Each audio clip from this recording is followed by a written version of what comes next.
Muchas gracias, le damos la bienvenida desde el espacio de Diplomado de Estudios Morazánicos. Muchas gracias a Alejandro Enrique García de Laínez y Andrés García, Andrés Eduardo García de Laínez. Muchas gracias por acompañarnos. Estamos ya finalizando el módulo 4 y su tema va a ser muy pertinente para entender la dinámica del siglo XIX y sobre todo el aspecto de la educación. Yo estoy muy, gracias por estar en este espacio. Quiero presentar a Alejandro Enrique García Laínez, es el licenciado en Ciencias Naturales por la Universidad Pedagógica Francisco Morazán, máster en Educación y Aprendizaje por la Universidad Rafael Landívar y también máster en Enseñanza de Ciencias por la Universidad Pedagógica Nacional Francisco Morazán. Realizó estancias doctoral sobre cultura escolar, currículo, libros de texto y sujetos escolares en la Universidad Nacional de Educación a Distancia en Madrid. Y de igual manera tiene un doctorado en educación en el programa de posgrado de educación de la Universidad de Estado de Río de Janeiro. Como experiencia profesional es un docente en estricto del Centro de Educación, el servicio estricto, perdón, del Centro de Educación Básica Francisco Morazán en la comunidad de Guaymitas, docente en el servicio estricto del Instituto Guardamental Perla de Lulúa del Progreso de Oro y investigador del Núcleo de Enseñanza y Pesquisa en Historia de la Educación. Muchas gracias, Alejandro Enrique García Laínez, por acompañarnos. Y por supuesto, vamos a presentar a un extraordinario intelectual que lo respetamos y lo valoramos mucho como compañero, como colega, que es el caso de Andrés Eduardo García Laínez, el licenciado en Letras y Lenguas por la Universidad Pedagógica Nacional Francisco Morazán, máster en Educación, también con programa de alianzas para la educación y capacitación de la Organización de los Estados Americanos, doctorado en Educación por parte de la Coordinación de Perfeccionamiento del Personal Nivel Superior de la Universidad del Estado de Río de Janeiro y por supuesto tiene una especialización en psicomotricidad relacional y formación para adultos por el Centro Internacional de Análisis de Relación CIAR, sede en Curitiba, Brasil. Como experiencia profesional es un colaborador en el área de educación y terapia de la ONG Camino Azul en Río de Janeiro, investigador del Núcleo de Enseñanza y Pesquisa en Historia de la Educación, investigador del Núcleo de Estudio y Pesquisa del Autismo, en Autismo, perdón, es miembro de la es miembro de la Sociedad Brasileña de Historia de Educación, miembro del consultivo, miembro del Consejo Consultivo de la Presidencia de la República de Honduras en el área de Ciencia y Desarrollo, trabajó como asistente técnico en la Dirección de Currículo y Evaluación de Secretaría de Educación y también fue parte del equipo de Dirección de Historia y Patrimonio de Secretaría de Educación, fue el fundador, ¿verdad? Y fue parte de ese gran proyecto que ahora podemos nosotros compartir. De igual manera, actualmente está en el postdoctorado de la Fundación Amparo de Pesquisa del Estado de Río de Janeiro, de posgrado de Educación de la Universidad Estatal de Río de Janeiro. Muchas gracias, Andrés. Realmente es un honor que nos estés acompañando el día de hoy. Y bueno, ya los micrófonos son de ustedes y esperamos poder aprovechar la enriquecedora conferencia que tienen para el día de hoy en caso de saber más sobre el siglo XIX y esa trayectoria educativa que muchas veces desconocemos. Así que los micrófonos son de ustedes. Muchas gracias. Buenas noches para todos los presentes, colegas, colegas de la enseñanza y de la seguridad también, ¿no? El día de hoy, atendiendo el llamado que nos ha hecho el compañero Juan Pablo, ¿va? Sobre las cátedras morazánicas, Alejandro y yo decidimos montar una conferencia para intentar hablar un poco sobre un tema que parece que se articula bastante con el estudio que están haciendo sobre la vida morazánica, ¿va? Que es hablar sobre la emancipación, poder y las reformas educativas que ocurrieron en el siglo XIX y que todas esas intenciones o iniciativas tienen bastante vinculación con Francisco Morazán, o sea, con el legado morazánico. Entonces, si me permiten, les voy a compartir aquí una las diapositivas para que nos vayamos guiando con este tema. Juan Pablo, no sé si se está proyectando. Sí, ya se está proyectando, Andrés. Estamos Perfecto, viendo emancipación, poder y reformas de la educación hondureña en el siglo XIX. exactamente. Muy bien. Para comenzar, este trabajo fue montado o fue realizado así bajo el patrocinio o con el apoyo de la Fundación Carlos Chagas Filho de Amparo a Pesquisa del Estado de Río de Janeiro, una institución encargada de patrocinar investigaciones a nivel nacional, aquí en Brasil y a nivel internacional, de las cuales Alejandro y yo formamos parte, ¿va? Y la idea aquí es intentar mostrarles la manera en cómo esos temas de emancipación, poder y reformas educativas en la educación hondureña en el siglo XIX se fueron constituyendo, se fueron formando, se fueron proyectando con dos elementos específicos a través de la historia de la educación, que son los métodos y programas.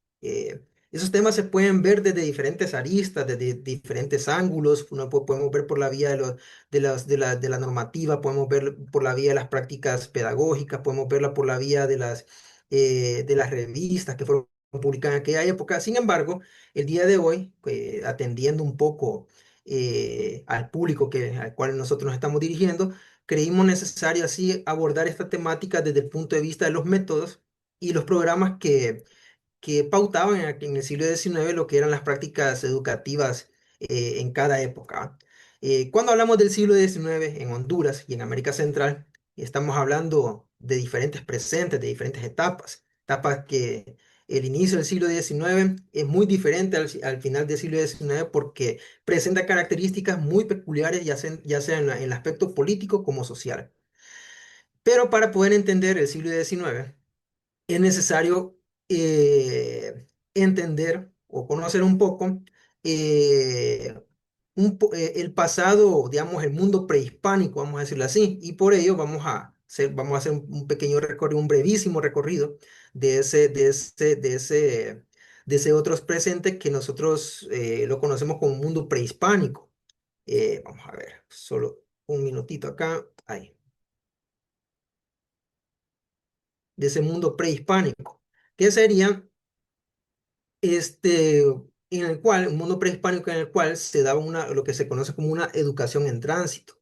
Una educación en tránsito en el cual nosotros vamos a ver en Honduras, en lo que se conoce el día de hoy como territorio hondureño, en aquella etapa, según la antropología, se denominan o tienen otros nombres, ¿va? Que se le conoce como área intermedia o Baja América Central, entre otros nombres, ¿va? En el cual en esa área se han encontrado una inmensidad de vestigios, ¿va? De poblaciones, de pueblos originarios que transitaron en esa zona y que son tomados como evidencia de una cultura que transitó, una cultura que se desplazó por ese territorio, ¿va? Y que fue dejando vestigios para poder conocer un poco ese pasado, obtener acceso a parte de ese pasado en aquella época, ¿va? Y lo interesante aquí es de que en esa época antes del punto de contacto, cuando llegan los españoles, ese tránsito, ese movimiento que se da entre estos pueblos que vienen, que migran del norte hacia el sur o del sur hacia el norte, ¿va? Y que tienen ese punto de encuentro en esa área de América Central, ¿va? Que incluía Honduras. eh, las personas, intuitivamente, nosotros podemos ir deduciendo de que fueron compartiendo conocimiento, tuvieron una especie de educación en la cual se formaban o se educaban por medio de la caza, por medio de la agricultura, por medio de la pesca, iban compartiendo y se iban desarrollando a través de esa práctica, ¿va? Era una educación que se manifestaba a través de la práctica, a través del ejemplo, a través de la comunión y dependía del contexto en los cuales estas poblaciones pues se desarrollaban y migraban también. Eh, en ese sentido, nosotros podemos ver, por ejemplo, que los oficios, los ritos, los artefactos que fueron encontrados en que la antropología ha encontrado de esas civilizaciones, si podemos decirlos ahí, eh, auxilia un poco a pensar o a inferir un poco cómo es que se daba esa educación, ¿va? Una educación en las cuales esas poblaciones fueron transitando en ese territorio, fueron encontrándose entre sí, fueron compartiendo y fueron, vamos a decirlo así, y tuvieron conflictos entre ellos. ¿Qué nos da a entender esto? De que cuando llegaron los españoles, y conocieron esa otra, ese otro mundo, para los españoles fue una novedad. Sin embargo, se puede pensar de que para los pueblos originarios que estaban, que ya habitaban ese territorio, la llegada de los españoles fue como la llegada de una cultura o de una población más como a la que ellos estaban acostumbrados en aquella época. Entonces, eh, viéndolo desde ese punto de vista, con la llegada de los españoles, ciertamente, al tratarlos como iguales, al tener ese punto de contacto, los españoles llegan al territorio mesoamericano. eh, los pueblos originarios pues lo trataron como un pueblo más. Sin embargo, aprovechando de esa coyuntura, nosotros vemos de que la historia es contada de una manera diferente. Y nosotros vamos a ver en textos de aquella época, como algunas crónicas y algunos libros que fueron creados en aquella época, como el del fraile Diego Durán, que va a contar un poco sobre la historia de las Indias de la Nueva España y de Islas de la Tierra Firme en 1579, va a componer o va a intentar describir cómo eran esas poblaciones. Y es bien interesante de que en los grabados que él presenta en ese libro, nosotros vamos a encontrar imágenes, una diversidad de imágenes que van a intentar retratar muchos elementos para describir a los pueblos originarios de aquella época. En este caso, nosotros vamos a ver aquí, en esta primera imagen, vemos la manera en cómo esa idea de movimiento, de tránsito, ¿va? Es representada con ese grabado, ¿va? De individuos que van saliendo de una boca. Que según el relato que aparece en esa crónica, ¿va? Es una cueva que en representación simbólica significaba un lugar, y se hablaba de unas 7 cuevas de los cuales vamos a hablar con el lenguaje de aquella época. Los indios salían de esas cuevas para poder transitar y reunirse, establecerse en otros lugares, ¿va? Entonces, la misma crónica la misma crónica ya va contando un poco cómo es que se da ese tránsito, ese movimiento, esa interrelación entre los pueblos originarios en aquella época, ¿ah?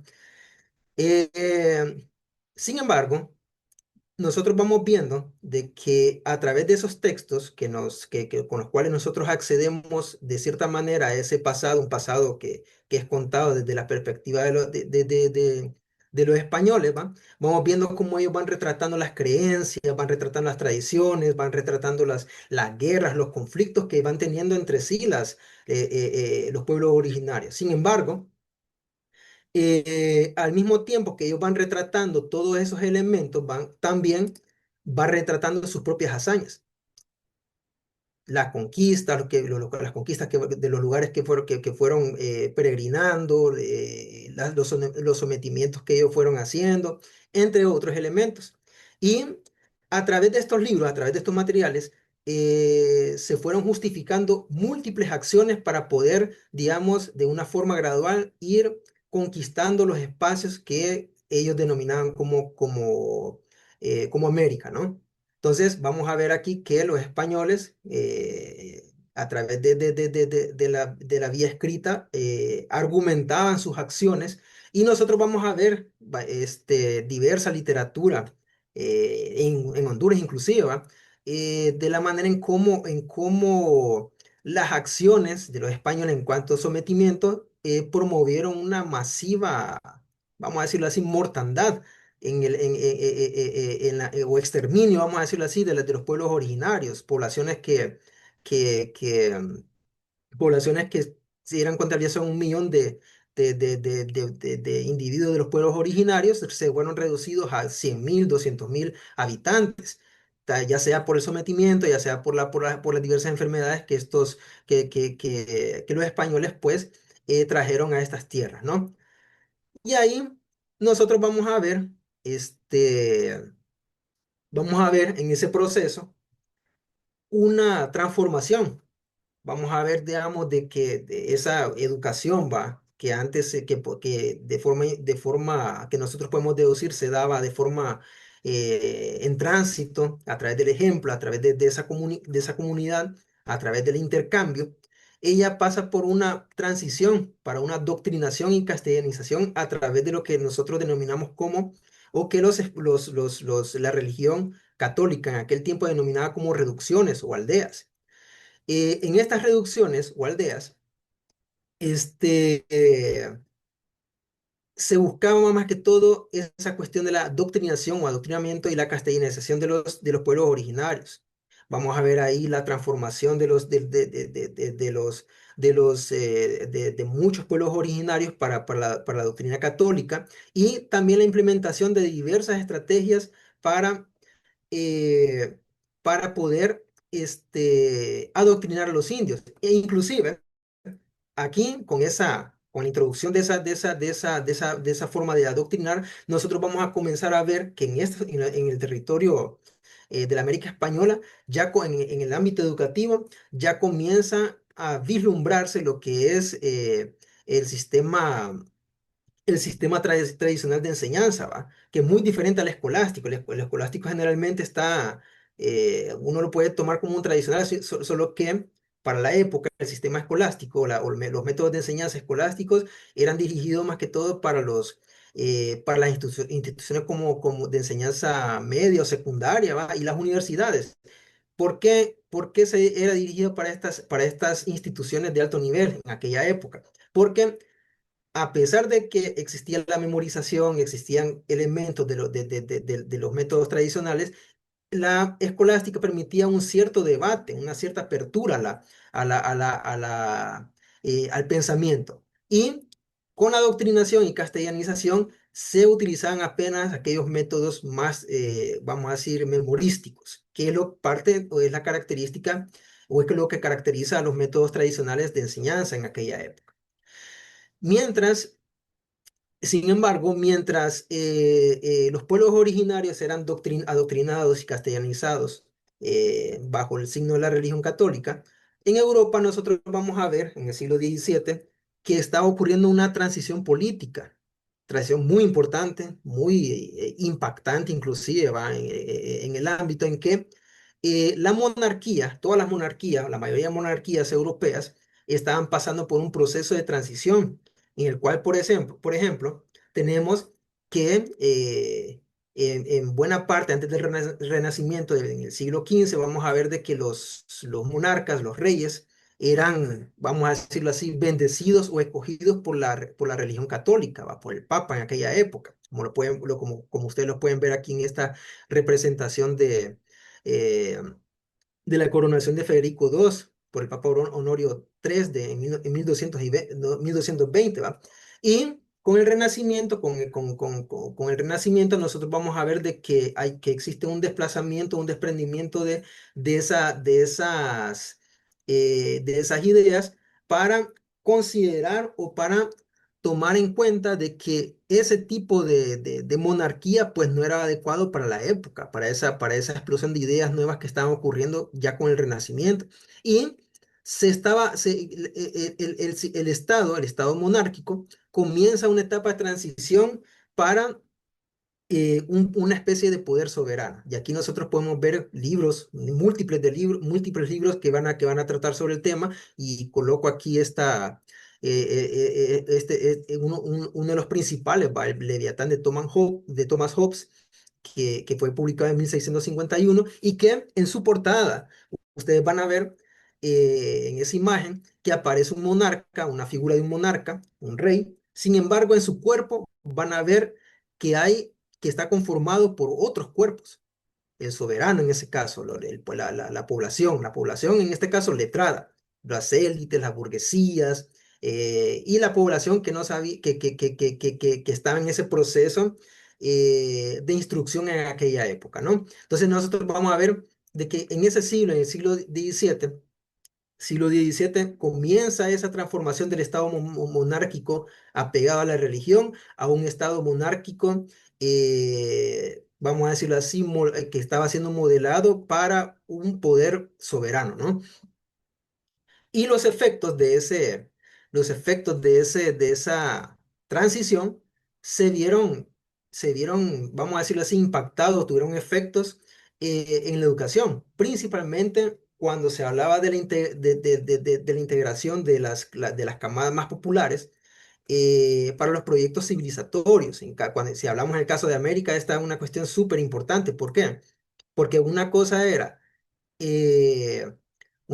era adoctrinar o evangelizar a los pueblos originarios y otra cosa era instruirlos, enseñarles a leer y escribir para poder integrarlos como una fuerza de trabajo en aquella época para los proyectos civilizatorios y para poder, digamos, alimentar las ideas de la ilustración de aquella época. ¿Va? Y uno de los efectos así, digamos, uno de los efectos materiales pues, se puede visualizar en esa época es la expulsión de los jesuitas tanto de España, de las colonias, tanto de España, de Francia y de Portugal y de sus colonias, ¿va?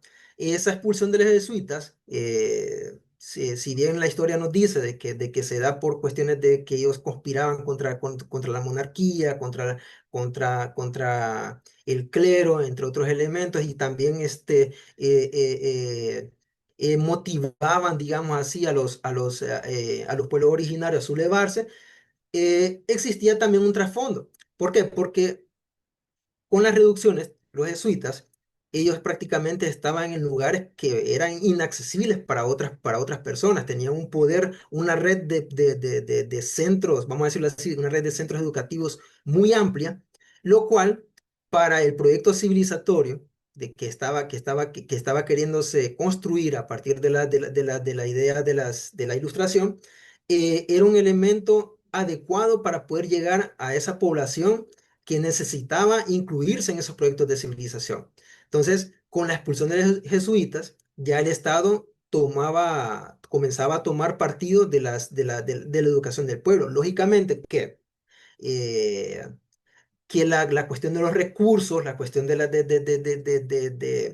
la apropiación de esa idea de civilización, de esa idea de laicidad, esa idea de secularización de la educación, fue una idea que fue creciendo con el tiempo. Con la expulsión de los jesuitas, lo que hubo, más que todo, fue abandono de las reducciones, abandono de los centros que ellos habían creado y la inclusión o la integración de profesores en ese tiempo, de profesores que asumían esos lugares para poder enseñar o dar clases o instruir a las poblaciones que atendían los jesuitas o cualquier orden religiosa en aquella época, sin embargo, utilizando las mismas metodologías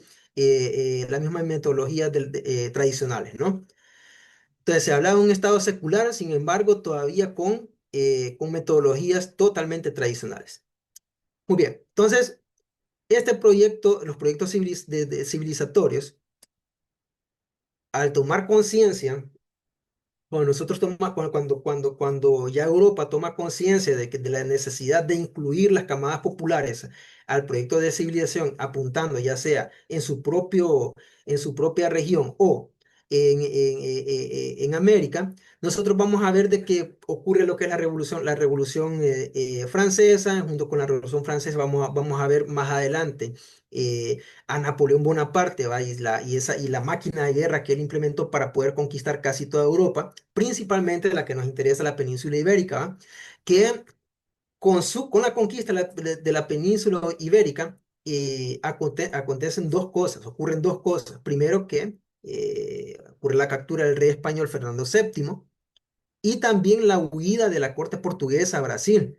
Aquí, por ejemplo, en América, eh, ningún rey había pisado en América hasta que llegó el rey João VI a Brasil huyendo de Napoleón. ¿Va? Aquí, ¿no? Él no quería que le ocurriese lo mismo que Fernando VII. Y con esa captura, con esa conquista que realiza Napoleón, entonces se tornó uno de los elementos, uno de los acontecimientos que motivaron los procesos de emancipación en América. Aquí en este punto es necesario resaltar algo.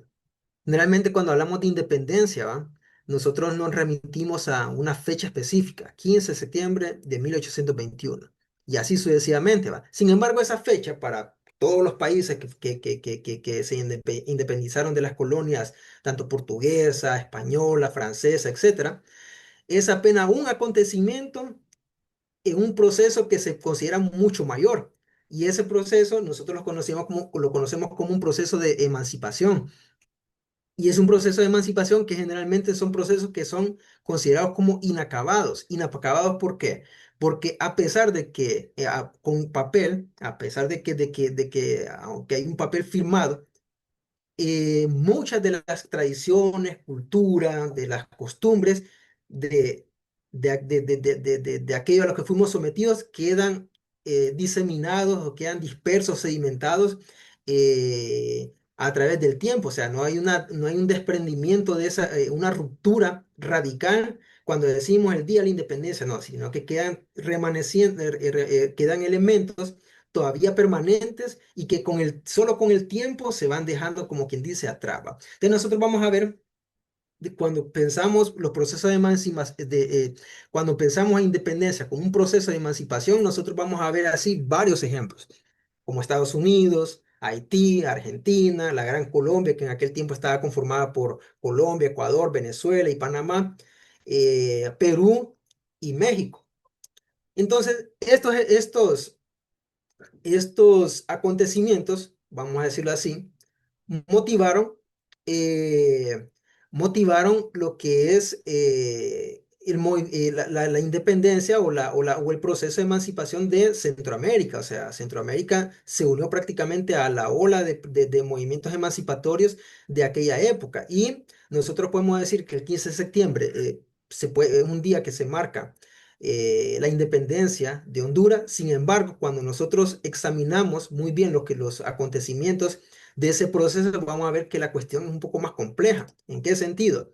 Por ejemplo, cuando hablamos de movimiento, de los movimientos que comenzaron el proceso de emancipación del Imperio Español, de Fernando VII, nosotros tenemos que tomar en cuenta a partir de 1811 hasta 1821. 1811 cuando comienzan las primeras revoluciones con El Salvador o en Nicaragua. Y 1821 con el 15 de septiembre cuando se firma el Acta de Independencia. Y cuando examinamos en qué condiciones se firma el Acta de Independencia, ya nosotros comenzamos a ver de que se firma con una especie de miedo. ¿En qué sentido? La Revolución Mexicana fue una de las revoluciones más recientes antes de la independencia de Centroamérica. Y la motivación para que la Capitanía General de Guatemala en 1821 firmase esa acta de independencia se dio por el desprendimiento de Chiapas en aquella época y su próxima anexión al Imperio Mexicano de Agustín Iturbide I, el cual él colocó sus tropas en la frontera de Chiapas y como una forma de intimidación para que América Central, digamos, firmara esa acta de independencia o declarase su independencia de el Imperio Español. Entonces nosotros vamos a ver de que se firma el acta para, digamos, dice, según la prensa en aquel tiempo, para poder evitar los conflictos. Sin embargo, vamos a ver de que se firma el acta el 15 de septiembre de 1821 y en 1822, creo si no me equivoco, en enero, se proclama la anexión de América Central al Imperio Mexicano de Agustín Iturbide, primero, y que duró hasta 1823, el 1 de julio. Y a partir de eso yo creo que una historia que ustedes ya la conocen bien, las Provincias Unidas de Centroamérica y posteriormente la Federación Centroamericana.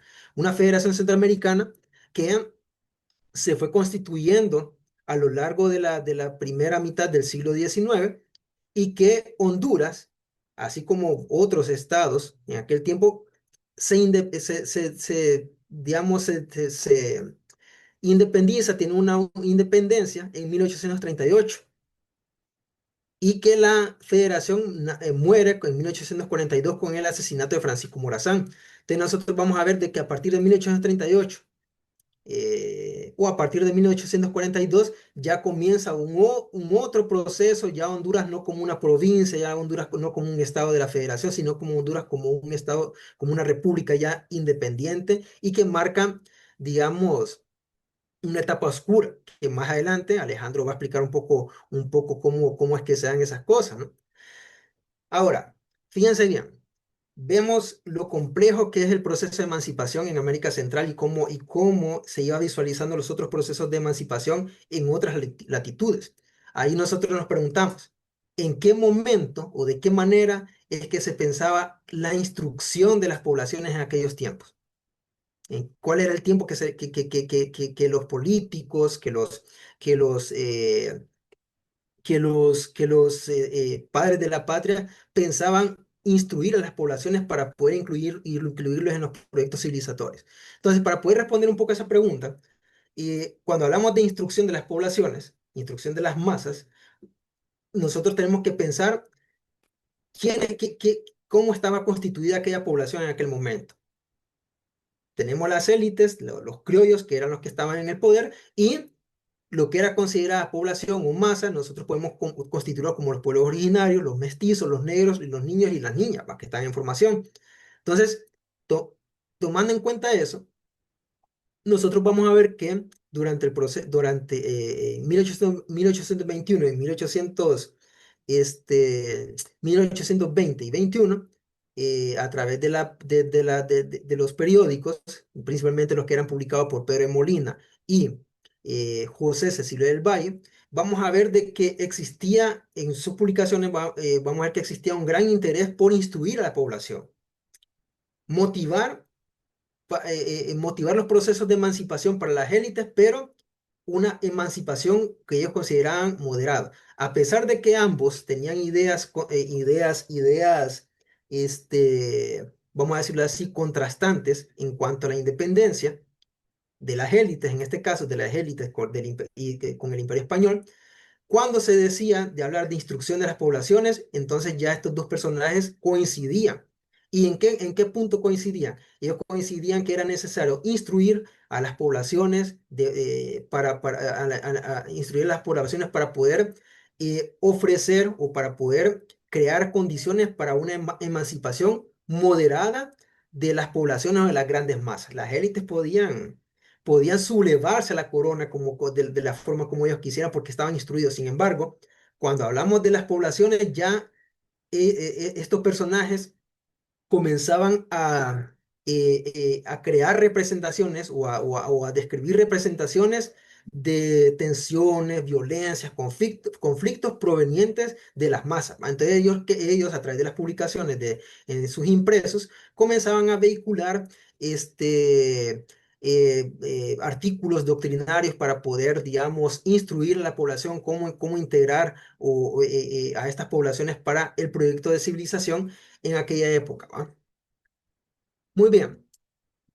Y uno de los elementos, ya cuando hablamos de los métodos, uno de los métodos que fue, vamos a decirlo así, parte de esos proyectos, un elemento que fue parte de esos proyectos, fue el sistema lancasteriano.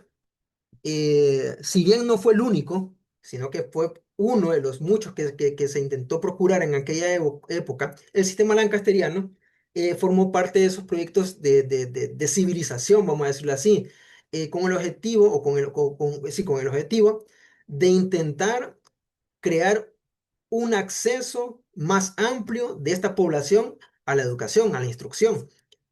Y nosotros vamos a ver en Valle, por ejemplo, que fue eh, uno de los defensores de la instrucción de la población o de las poblaciones, vamos a ver de que Valle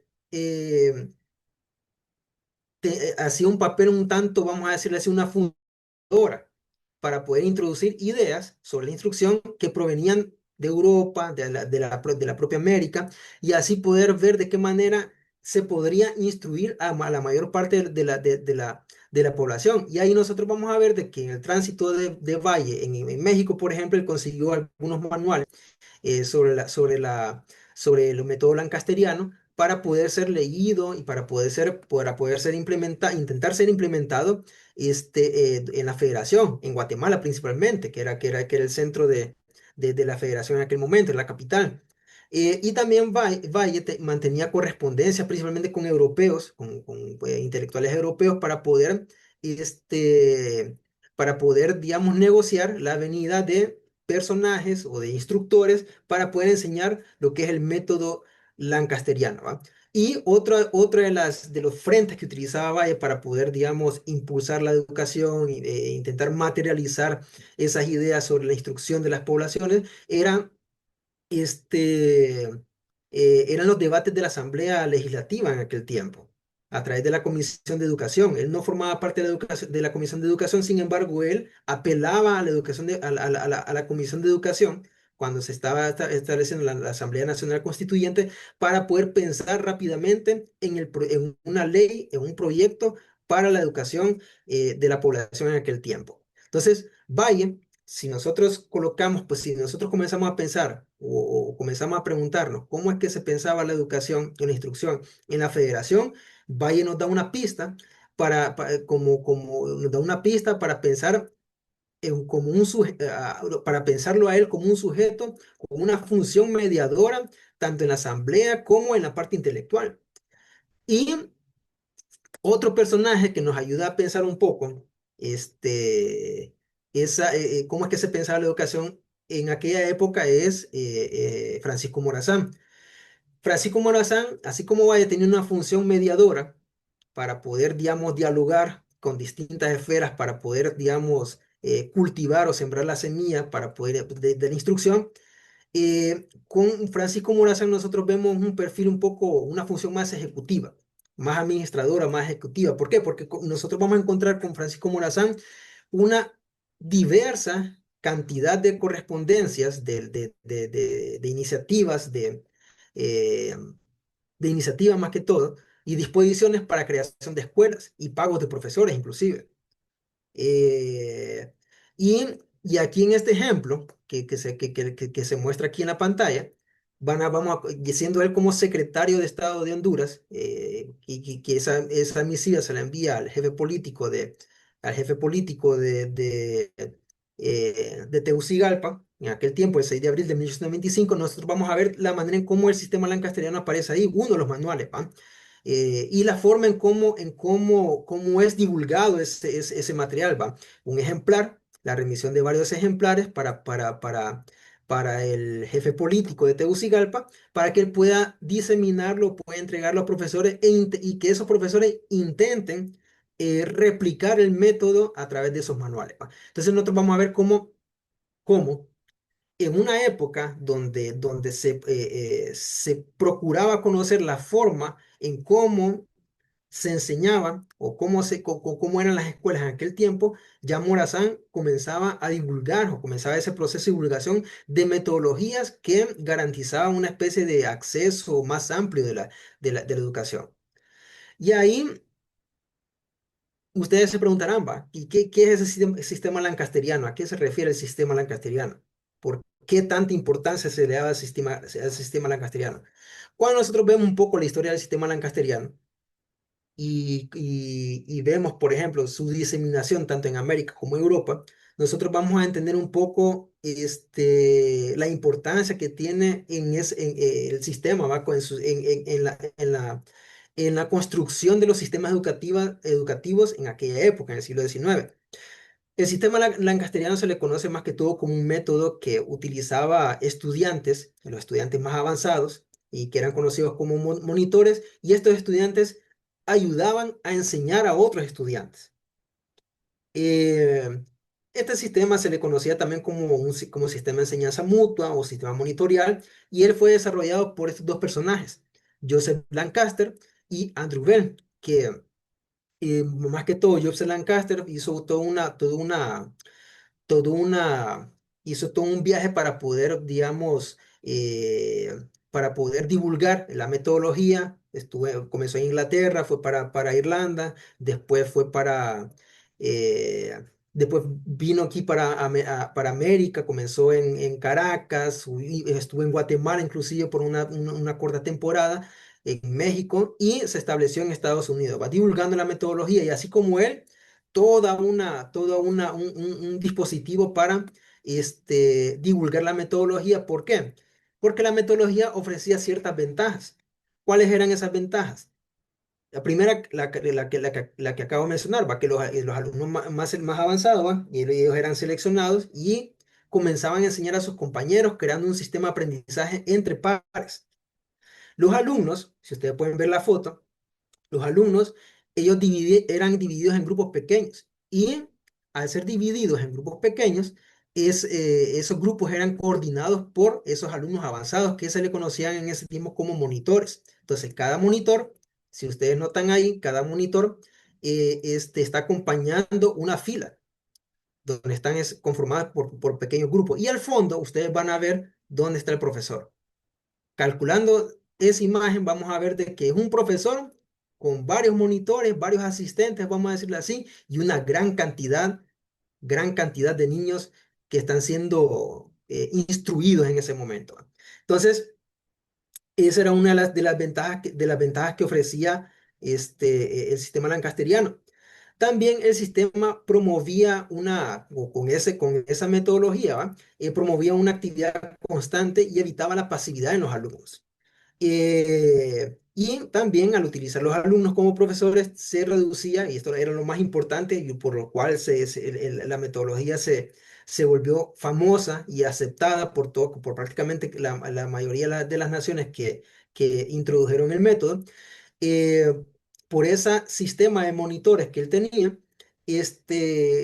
reducía el costo de la educación, haciendo que fuera más accesible para los niños y niñas de aquella época, ¿va? Entonces, ustedes pueden ver ahí la imagen, un profesor y varios monitores con una gran cantidad de niños que estaban siendo educados en ese momento.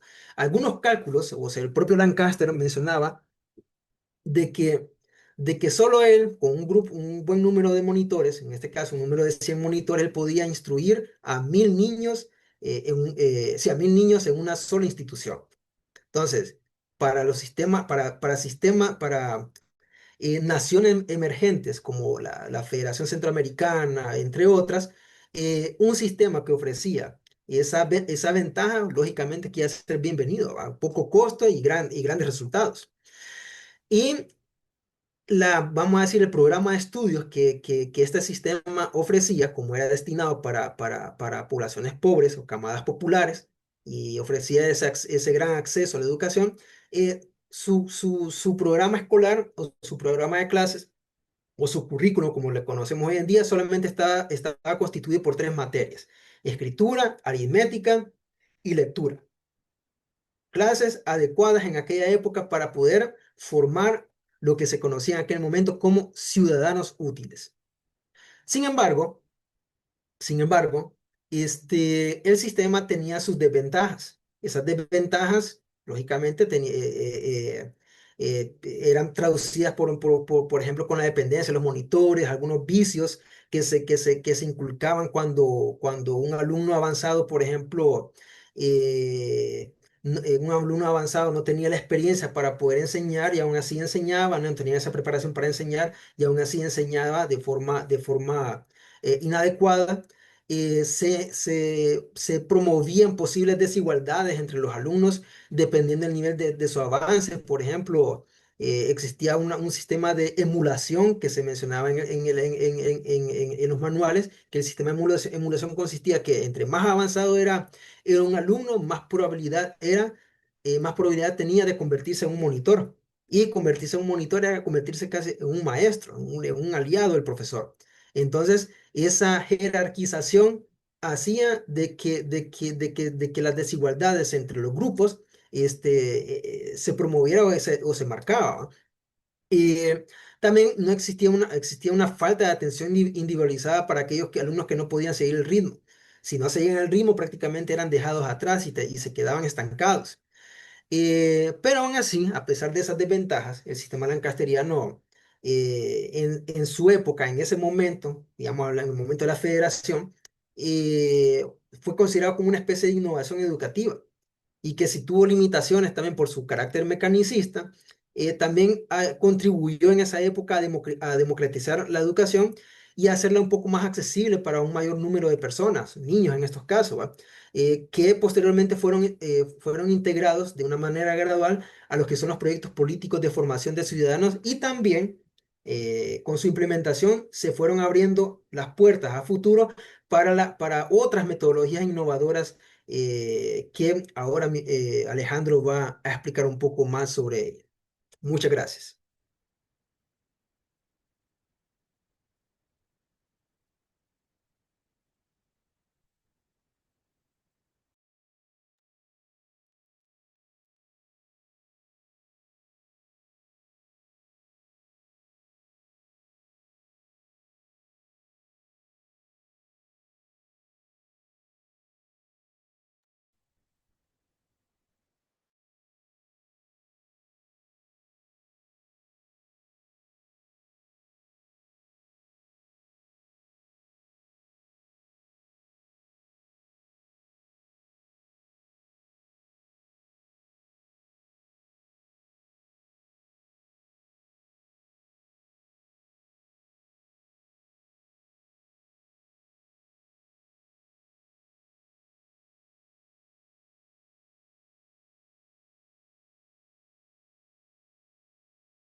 Muy bien, siguiendo con la segunda parte, trataré de ser bastante conciso en esta parte. Ya estamos hablando ya del segunda mitad perdón, ya 1900, 1840, 1870, antes de la Reforma Liberal, pues estamos viendo que el sistema lancasteriano pues se consolida a nivel legislativo, ¿verdad? Porque en la realidad se carece de documentos para poder comprobar si en realidad fue implementado en las escuelas hondureñas, pero a nivel legislativo se puede comprobar de que que en la, en la ley de 1866 pues se establece como sistema oficial para la ejecución en las escuelas de Honduras, pues. En ese sentido, pues la segunda parte sería emancipación, poder y reforma de la educación hondureña en la cuestión de las tensiones entre los métodos tradicionales e innovaciones. Ya lo que se explicó anteriormente, pues nos deja una especie de inicio de cómo los métodos tradicionales, en el sentido conocidos como los métodos memorísticos, se fueron sedimentando, comenzaron con la época de la colonia y en la época de 1840 a, a 1876, antes de la Reforma Liberal, pues vemos una sedimentación, vemos una consolidación de estos, de los métodos tradicionales, y esto es por los cambios de las fuerzas políticas que hubo en ese momento, ¿verdad? Al desintegrarse la Federación Centroamericana, eh, tenemos que eh, los conservadores toman el poder y una forma de poder controlar a la población, una forma de poder ejercer su dominio, pues dieron un poder a la iglesia, reincorporaron a la iglesia, ya que con la federación en la época de Francisco Morazán se había colocado lo que es la laicidad y la separación entre la iglesia y el Estado. En repercusión a ese evento, pues resulta que cuando entra la época conservadora de 1840, una vez desintegrada lo que es la federación, los conservadores del país comenzaron a retomar viejas prácticas coloniales para poder retener el poder, y una de esas fue lo que es lo que son lo que son los métodos tradicionales, ¿verdad? En el caso de la educación. Entonces, podemos ver aquí el decreto del 26 de marzo de 1847, es un claro ejemplo de cómo la iglesia, los métodos tradicionales o la iglesia católica se consolidó dentro de las leyes educativas, ¿verdad? Ahí vemos el artículo 17 de ese decreto, está en el periodo de Juan Lindo.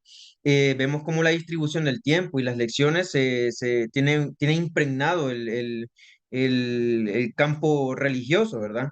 En el cual nos dice que los alumnos, como instrucción, nos dice que los alumnos debían de estar, se reúnen y el maestro les daba tenían que cantar, pues, obligar a los niños a cantar una devoción religiosa y con eso iniciaban las clases, ¿verdad? Entonces una clase, un inicio de clases, una jornada escolar, se tenía que iniciar siempre con una oración, con un canto, y después pues se ve cómo se configura también el tipo de enseñanza, la distribución del tiempo, 8 horas de la mañana.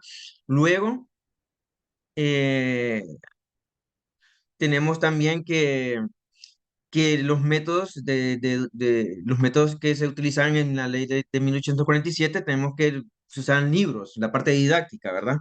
La lección estaba dando por cantones, cantones que eran unas cartillas que contenían lo que son las sílabas, oraciones, que los niños tenían que repetir para poder aprender algunos devocionales que estaban en la época.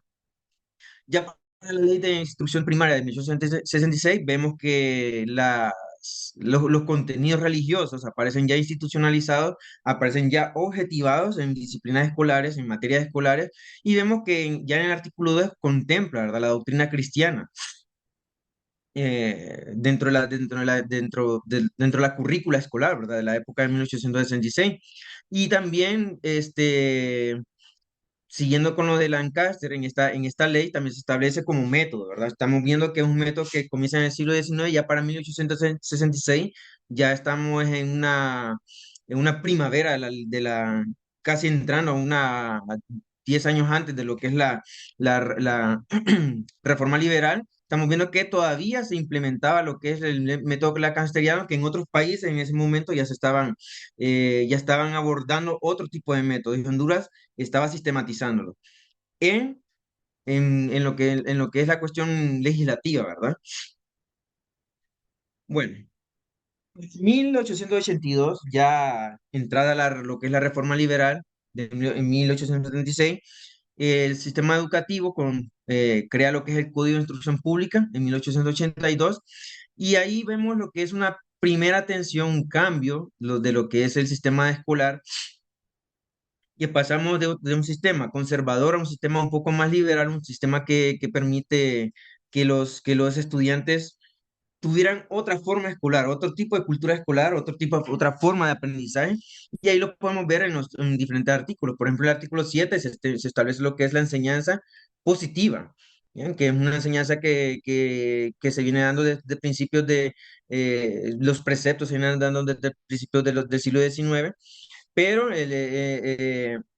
ya aquí estamos viendo que en la reforma liberal, en el Código de Instrucción Pública de 1882, se establece como un sistema en la cual se pretende apegarse a la ciencia para instruir a las personas. Más que todo, se quería tomar desde la escuela primaria, pero el sistema positivista, desde la creación del Código de Instrucción Pública, se vio más reflejado en lo que es la universidad.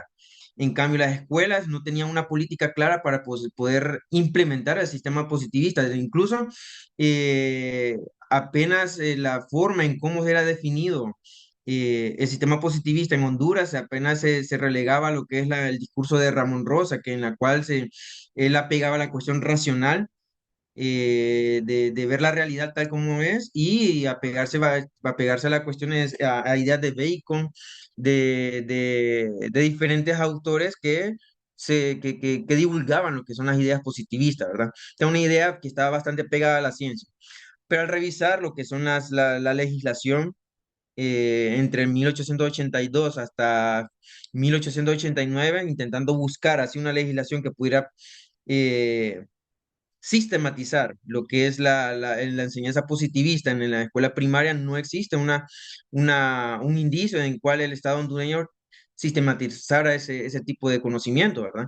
Bueno, en el artículo 8, pues ya nos dice que vuelve lo que es la laicidad y la escuela gratuita y obligatoria. Pues la obligatoria y gratuidad siempre mantenía en las demás leyes pasadas, pero la laicidad vuelve de nuevo, separando lo que es la iglesia del Estado.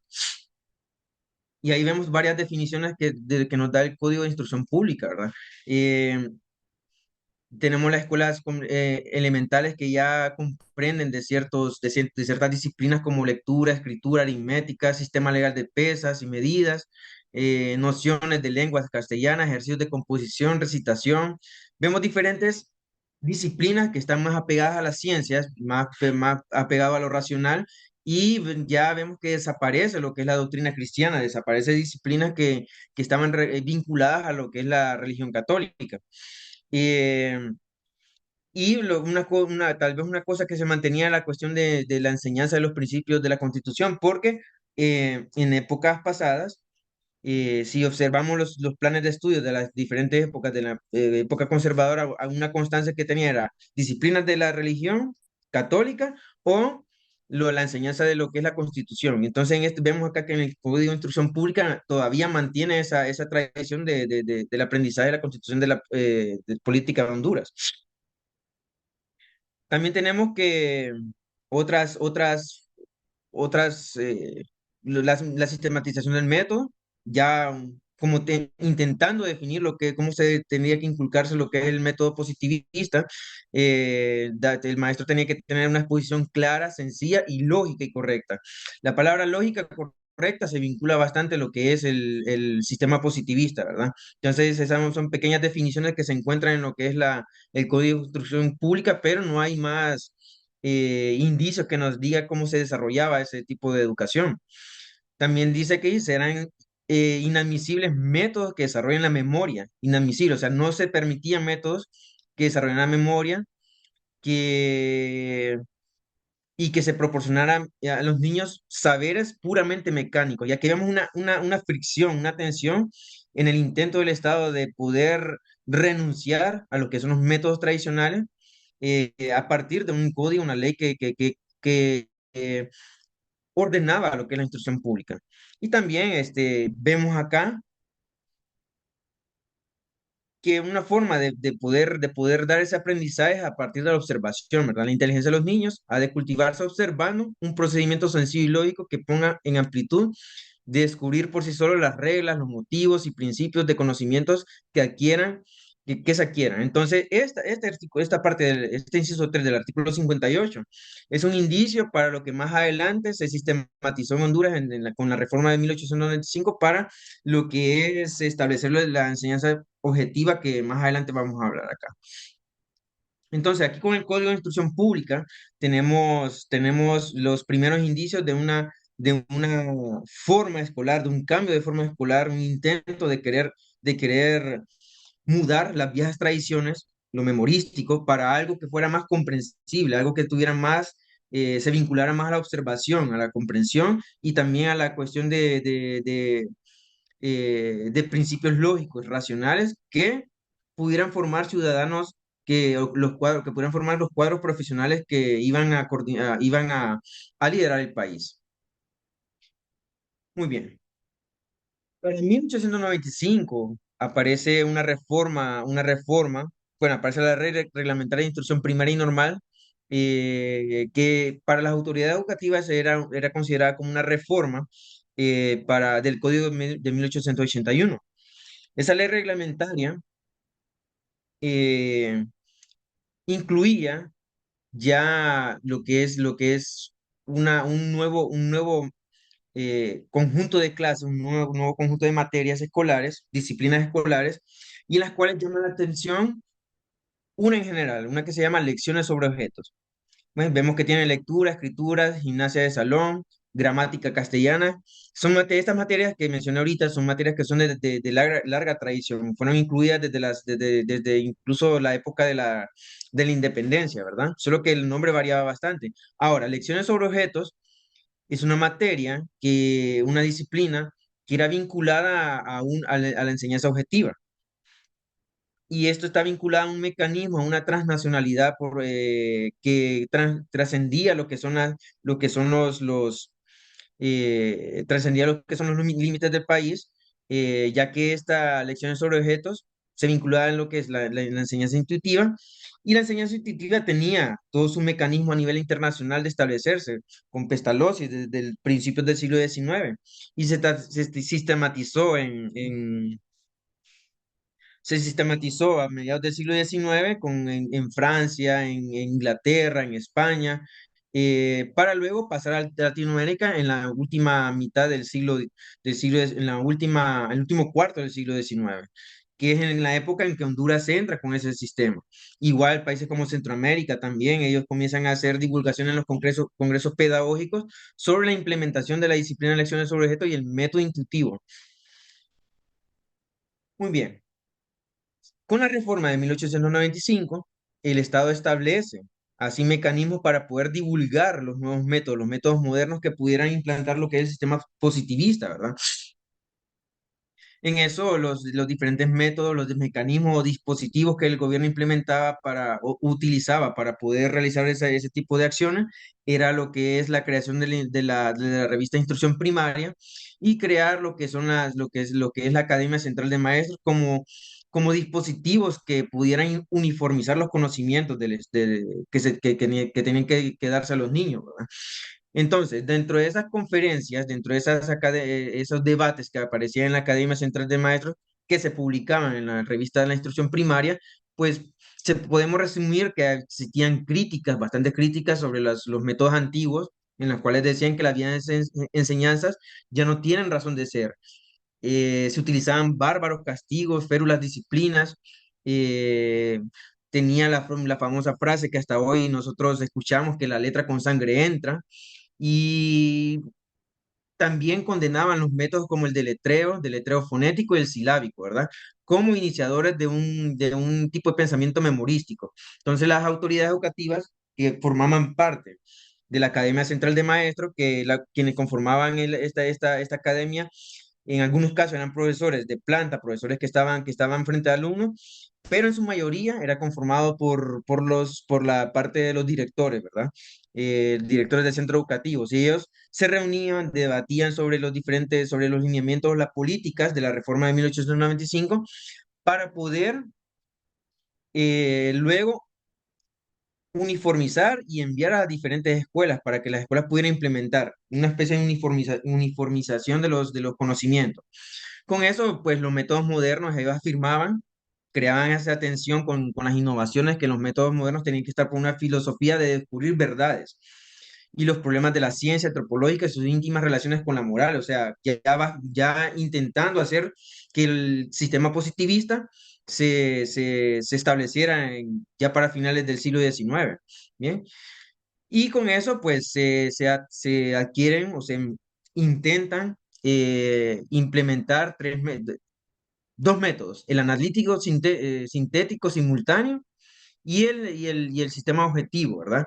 Ya el sistema objetivo viene siendo como una transformación de lo que es el sistema positivista, ya que pues no se habían implementado políticas claras a nivel primario para poderse implementar lo que es el sistema positivista, ya que la ley de 1895 sí ya establece, ¿verdad? De hecho, el sistema objetivo, ya habían unos primeros intentos, como lo vamos a ver acá.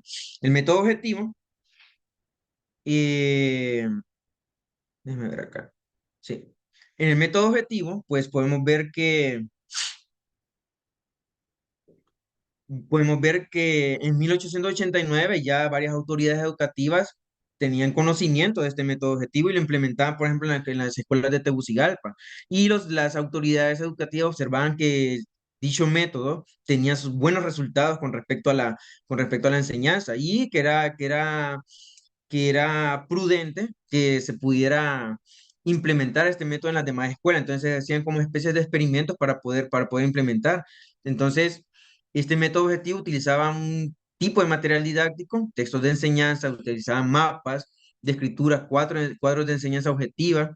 Tenía toda una maquinaria para poder enseñar, pero esto requería recursos, ¿verdad? Entonces, en primera instancia no se implementaba, para 1889 no se implementaba por la cuestión de los recursos, ¿verdad? Entonces, solo en escuelas aisladas, como Ayagua, se hacían ese tipo de experimentos. Entonces, la enseñanza sobre objetos. Cuando hablamos de enseñanza de objetos, el método objetivo, lecciones de cosas, lecciones sobre objetos, son nombres diferentes, ¿verdad? Las lecciones de cosas constituían un enfoque pedagógico que buscaba enseñar más que todo sobre la observación, una observación directa sobre los objetos del mundo real. Y caía en el supuesto de que el niño aprendía manipulando, analizando objetos. Los alumnos también desarrollarían sus capacidades a través de la observación, la comparación, clasificación, y en consecuencia, pues, creaban un aprendizaje que fuera permanente en el estudiante, evitando así que no hubiera un aprendizaje mecánico, y sí un aprendizaje más comprensivo. Entonces, en la medida en que se estaría explorando esta cuestión de los conocimientos, el alumno también tenía contacto con los sentidos. O sea, el aprendizaje, según este precepto de la enseñanza objetiva, el alumno aprendía a partir de los sentidos. Entonces, los contenidos que incluían estos métodos eran más prácticos, eran métodos en los cuales la enseñanza tenía que entrar por medio de los sentidos y se fortalecía contenidos de los sentidos de plantas, animales, un contacto más directo con la naturaleza. Igual, también diferentes estudios sobre el nombre del método objetivo variaba, ¿verdad? En algunos casos en el caso de Iberoamérica, pues el método intuitivo también podía llamarse como lecciones de cosas o lecciones sobre objetos. En Alemania, por ejemplo, aparecía como enseñanza intuitiva. En Colombia, pues era conocida como pedagogía pestalozziana o pedagogía objetiva también. En el caso de Honduras, pues no tenía legislativamente en la parte de la ley, se conocía como lecciones sobre objetos. Bien, pero al momento de realizar lo que son los debates que hacían los maestros, las autoridades educativas, o al momento de querer implementar las políticas sobre la enseñanza intuitiva, eh, que se publicaban ahí en el periódico la instrucción primaria, esta disciplina recibía diferentes nombres, ¿verdad? Entonces al final se resumía en una disciplina que tenía una doble función, método y disciplina. Y si hablábamos de lecciones de objetos, también era lo mismo hablar del método objetivo para las autoridades educativas. Entonces, en ese contexto, cuando hablamos del método objetivo, sobre objetos, lecciones sobre objetos, estamos hablando de un mismo término. Ok. La definición sobre objetos como disciplina y como método, pues era asignada, como disciplina era asignada en el primer grado, primero y segundo grado. De hecho, la ley de 1995, la reforma de instrucción del código, hasta ese momento se establecía lo que es la graduación de los años escolares. Bien, antes el maestro tomaba una determinación para poder dar su conocimiento y aquí en este caso con la reforma se establecían los grados escolares de primero a quinto grado. De hecho, la instrucción primaria comprendía 5 grados, ¿verdad? Y luego aparecía la educación eh, superior, ¿no? Bueno, era la educación lo que hoy conocíamos como tercer ciclo, séptimo, octavo, noveno, se conocía como primero, segundo, educación superior, si no me engaño, se conocía en ese entonces. Pero la educación primaria en ese entonces, para el ingreso a la reforma de 1895, apenas comprendía de 5 grados. Y las lecciones sobre objetos se inculcaban o se daban en los primeros 2 años, en los primeros 2 grados. La mayoría de contenidos que se daban aquí eran sobre plantas, animales, figuras geométricas, se fomentaba lo que es el desarrollo de los sentidos. eh, Habían lecciones particulares en las cuales el maestro tenía que dar las lecciones a partir de la observación, ¿verdad? Entonces era una disciplina que se tenía que cumplir y las autoridades educativas, en las supervisiones que hacían en las escuelas, ellos verificaban de que esta disciplina se implementara, lo cual, como toda ley, cuando se ingresa, tuvo sus discrepancias, tuvo sus resistencias y vemos que se puede ver que en los primeros años de implementación de la reforma, de la ley de instrucción primaria, de esta reforma en 1895, la disciplina, según los reportes de los inspectores de instrucción primaria, es una disciplina que pocas escuelas, incluso en la capital, por falta de recursos, no se implementaba. Entonces, había bastante denuncia por parte de las autoridades educativas en el sentido de que los maestros no implementaban la clase. Pero los maestros también, ¿verdad? Sus, eh, tenía sus causas, sus propósitos para no querer implementar esta disciplina y una de esas era la falta de recursos, no tener una pauta, una guía de poder implementarla, porque la ley se implementó y después comenzaron lo que es la Academia Central del Maestro a querer sistematizar lo que es lo que es la disciplina, pero esta sistematización no llegaba a todas las escuelas. Las escuelas que estaban más alejadas de la periferia, las que están en las periferias, fuera de Tegucigalpa, para tener periferias, lo que es, o sea, sí, Tegucigalpa como centro de poder y todo lo demás era periferia, eh, seguían utilizando todavía los métodos antiguos. Y entonces las autoridades denunciaban bastante eso en los que son los informes de las inspectorías. Ellos denunciaban bastante, ¿verdad? De que todavía, eh, adentrada la reforma, los maestros todavía seguían usando, por ejemplo, los libros de Ripalda. Todavía se seguía enseñando, seguía enseñando de forma memorística. Y había toda una maquinaria para poder implementar lo que es lo que son las lecciones sobre objeto. Un método, la disciplina, partía como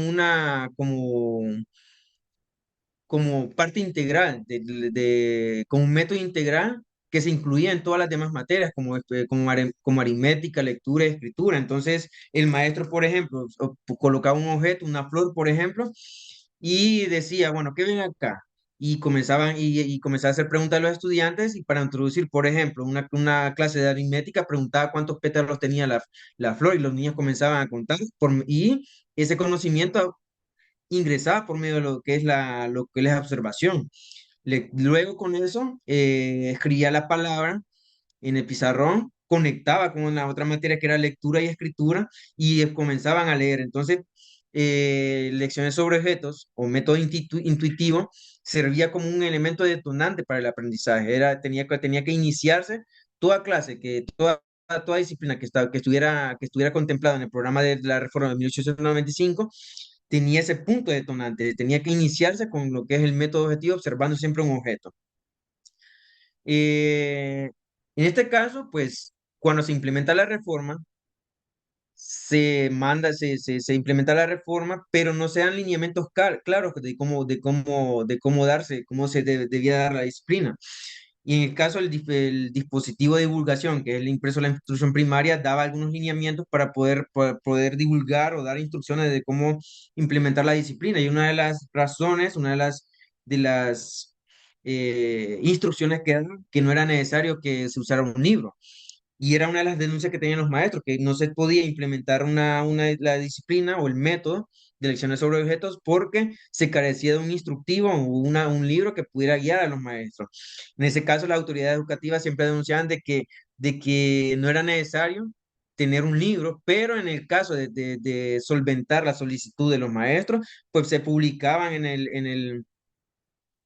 el periódico lecciones que sirvieran de ejemplo para los maestros para poder enseñar y a partir de eso ellos comenzaban a dar sus disciplinas.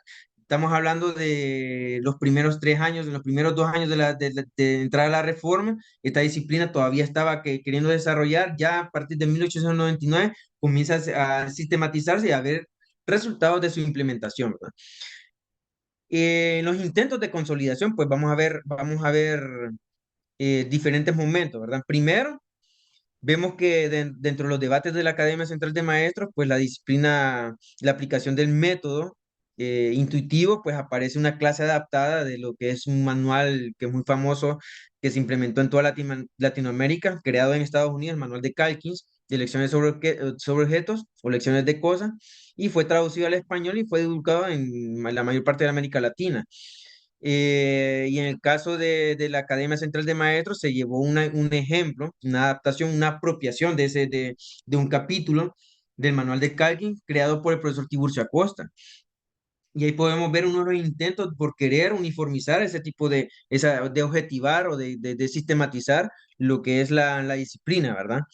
Y aquí eso se publica en la instrucción primaria y por medio de eso las autoridades educativas orientaban a los profesores para poder eh, usar esos ejemplos para, para, para, para poder implementar en las escuelas. Y una de las características también es de que esa lección fue la primera que se elaboró de carácter nacional, porque más adelante, una vez que se publicó esta lección en los primeros números de la revista de instrucción primaria, los maestros seguían reclamando que no tenían tema, no tenían contenido, ocupaban saber cuáles eran los contenidos que se tenían que dar sobre la disciplina y el Estado hondureño comenzó a implementar o a publicar diferentes lecciones para dar más ejemplos, dar una mayor variedad de las lecciones objetivas de diferentes países. Entonces, podemos ver aquí que se tomaban publicaciones de México, España, publicaciones incluso hasta de Uruguay, en las cuales daba ejemplos de diferentes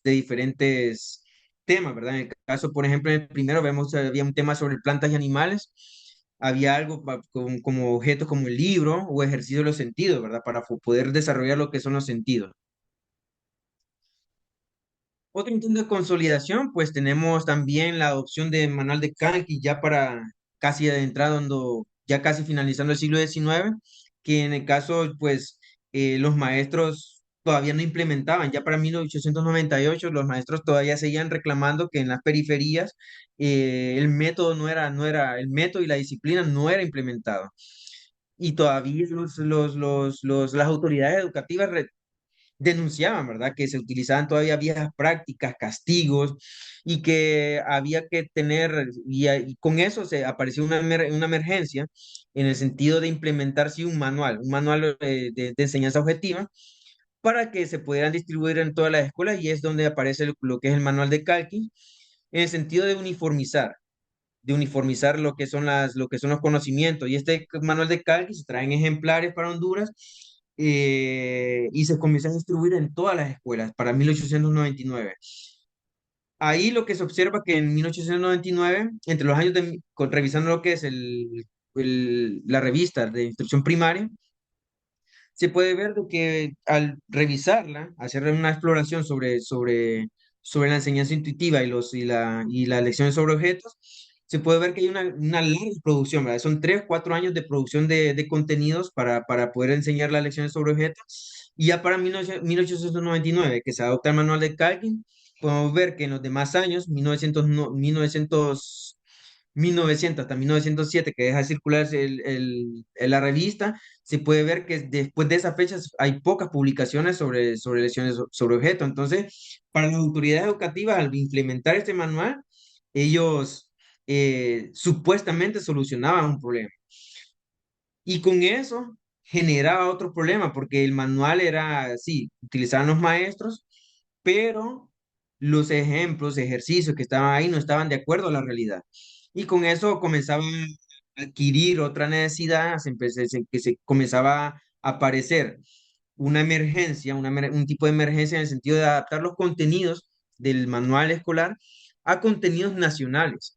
Porque los maestros también denunciaban, ¿verdad? Que en el sentido de que las lecciones que aparecían ahí son bastante generales, pero muchas veces no estaban adaptadas a la realidad y no eran comprensibles para el alumno.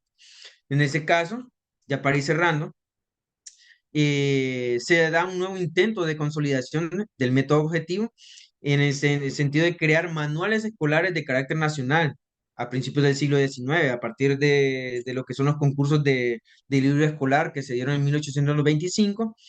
En 1821, ya esta vez con la ley, con la segunda ley de instrucción de instrucción pública, ya aparece una reforma en la cual se convoca a concursos de libro, y una de las prioridades que tiene el Estado es crear lo que son los manuales de enseñanza objetiva, al igual de manuales de matemática, manuales de lectura, escritura, pero la cuestión era de que estos manuales tenían que ser adaptación, o sea, de carácter nacional. Tenían que adaptar contenidos según la realidad educativa o según la realidad de las escuelas, ¿verdad? Y aquí tenemos dos ejemplos, uno creado en 1926 o 27 por Carlos Aguilar Paz, Carlos Aguilar Pineda, que él era un director de escuela, ¿verdad? Y él formaba parte de las comisiones de las comisiones de los concursos de libros.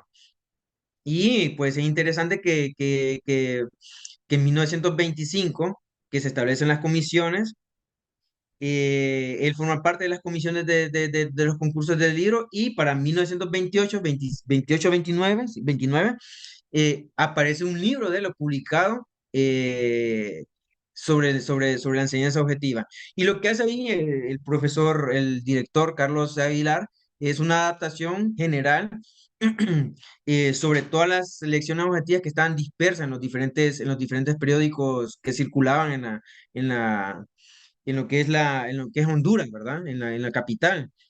Porque se crearon diversos, después de la revista de la instrucción primaria, se crearon otras revistas como la enseñanza primaria y la revista de la Escuela Normal de Varones, y ellos incluían también lecciones sobre objetos, lecciones sobre la enseñanza objetiva. Entonces, este maestro lo que hacía era recopilar, hacer una recopilación de las diferentes lecciones que aparecían en los diferentes periódicos y las acumulaba y hacía ciertas adaptaciones, pero no hacía eh, una adaptación nacional.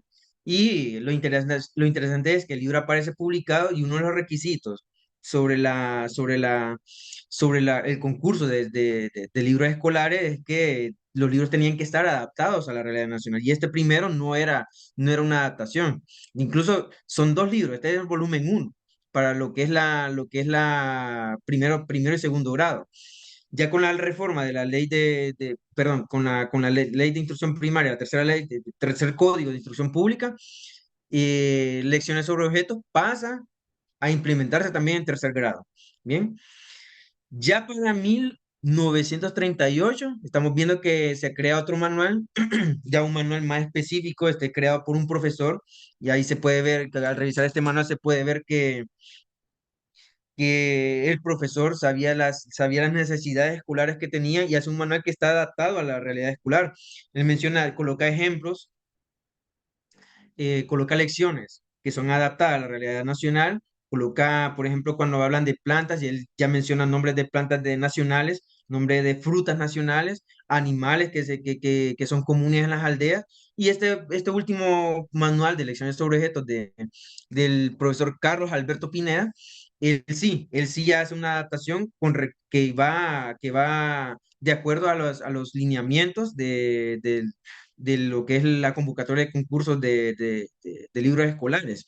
Entonces, al revisarlos, pues se observa que el trabajo del profesor, pues, es una adaptación nacional propia del país y, y este entra dentro de una circulación de libros que a nivel internacional para el principio del siglo XIX, pues también hay una explosión de libros sobre elecciones sobre objetos que circulan en diferentes países, sobre todo en Europa, y Honduras, pues podemos observar que Honduras cae también en esa moda, en esa vanguardia de crear los libros escolares para propios nacionales, ¿verdad? Para poder eficientar lo que es la enseñanza intuitiva.